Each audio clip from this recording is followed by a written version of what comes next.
અને એની ઉપર ભગવાન તત્કાળ પ્રસન્ન થાય છે.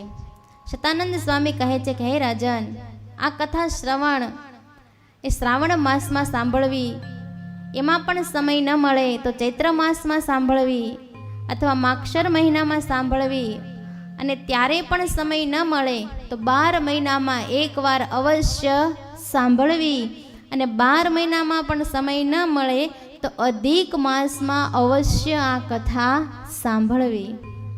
હવે કથાનું સ્થળ કેવું હોવું જોઈએ બતાવે છે કે નદી કિનારો હોય ત્યાં પણ આ કથા કરી શકાય, સુંદર શ્રેષ્ઠ ગ્રહસ્થનું ઘર હોય ત્યાં પણ આ કથા થઈ શકે, અને ભગવાનનું મંદિર હોય ત્યાં પણ આ કથા થઈ શકે છે.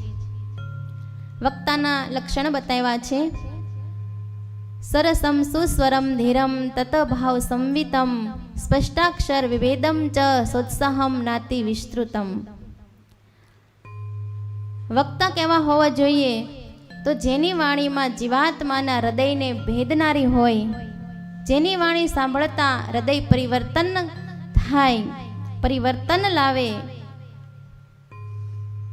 વક્તા જીતેન્દ્રિય હોય, સારા સ્વભાવવાળો હોય, કોઈ વાતમાં દુરાગ્રહ રાખનાર ન હોય, સત્ય વચન કહેનાર હોય, ભગવત ઈચ્છાથી જે કંઈ મળે તેમાં સંતોષ માનનાર હોય.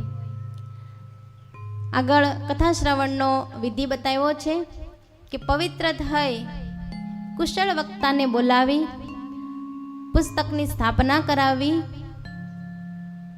યોગ્ય આસન ઉપર વક્તા સ્ત્રીને બેહારી સત્કાર કરવા,